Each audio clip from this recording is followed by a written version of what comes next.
تو حضور نے فرمایا صحابہ کو مخاطب ہو کہ صحابہ جانتے ہو مفلس کون ہے؟ تو انہوں نے کہا حضور مفلس وہی ہے جس کے پاس نہ درہم و دینار ہیں اور نہ کوئی ساز و سامان زندگی ہے۔ فرمایا میری امت میں مفلس وہ ہے جو قیامت کے دن آئے گا تو اس کے پاس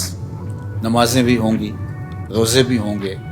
زکوٰۃ ادا کی ہوئی اس کا ثواب بھی اس کے پاس ہوگا، یعنی اس کے پاس یہ سارے ذخیرے ہوں گے، حج کیا ہوگا، لوگوں کی مدد کی ہوگی، نصرت و اعانت کی ہوگی، بہت سارے اعمال خیر کا ذخیرہ لے کر کے وہ حشر کے میدان میں آئے گا، لیکن ساتھ ساتھ اس نے کسی کو گالی دی، کسی کا حق غصب کیا، کسی کا مال دبایا، کسی سے زیادتی کی، کسی پر جور و جبر کیا، کسی پر تہمت لگائی، کسی کو الزام دھرا، تو یہ بھی اس نے ساتھ ساتھ گناہ کیے ہیں۔ تو یہ سارے اپنا اپنا حق لینے کے لیے کھڑے ہوں گے۔ اب قیامت کے دن جو سکہ رائج الوقت ہوگا وہ یہ درہم و دینار تو نہیں ہوں گے، وہ اعمال ہی ہوں گے۔ تو اب ان گناہوں کا تاوان دینے کے لیے کیا ہوگا؟ فیوتا ھذا من حسناتہ و ھذا من حسناتہ، کچھ نیکیاں اس کو دے گا، کچھ نیکیاں اس کو دے گا۔ اب نیکیاں کم پڑ گئیں تو جن سے زیادتی کی ہوگی ان کے گناہ اس کے کھاتے میں ڈال دیے جائیں گے، ان کے جرم، ان کی بدکاریاں، ان کے کیے ہوئے اعمال بد اس کے کھاتے میں ڈال دیے جائیں گے اور پھر گھسیٹ کے آتش دوزخ میں پھینک دیا جائے گا۔ فرمایا کسی نے مفلس دیکھنا ہے تو یہ کھڑا ہے، نمازیں پڑھی، روزے رکھے، زکاتیں دیں، حج کیا،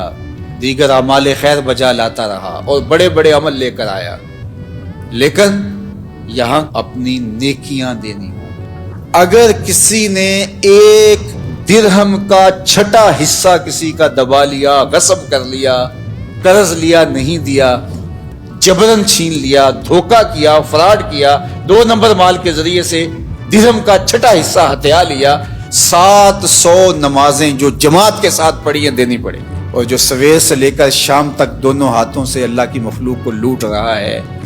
ذرا دیکھے قیامت کے دن اس سے بڑا مفلس کون ہوگا؟ اب اس کے پلے کچھ بھی نہیں ہے۔ حضرت ثوبان کہتے ہیں کہ اللہ کے محبوب نے ارشاد فرمایا، میں اپنی امت کے ان لوگوں کو جانتا ہوں جب قیامت کے دن آئیں گے تو ان کے اعمال تہامہ کے پہاڑوں کے برابر ہوں گے، اتنے بڑے بڑے عمل اور چمکدار روشن عمل ہوں گے، لیکن اللہ ان اعمال کو یوں اڑا دے گا جس طرح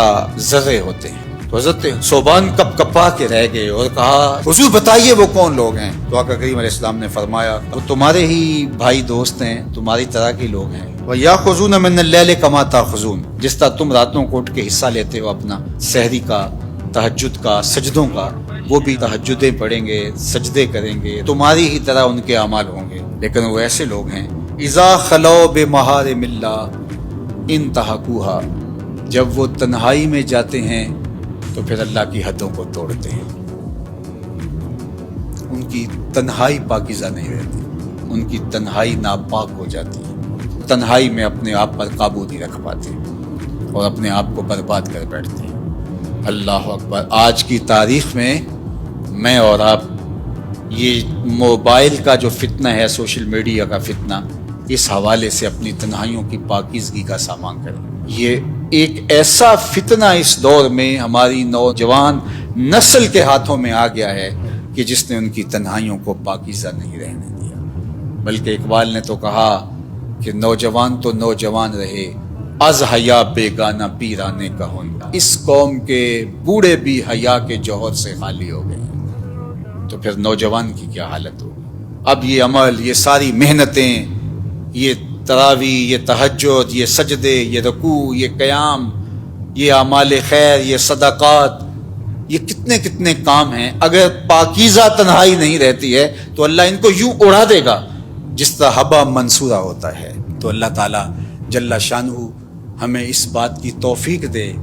کہ ہم قیامت کے لیے جو ذخیرہ جمع کر رہے ہیں وہاں ضائع نہ کریں اور حقوق العباد کا پورا خیال رکھیں۔ اللہ آپ کو بہتر جزا دے، اپنی پناہ اور امان اور حفاظتوں کا حصار دے۔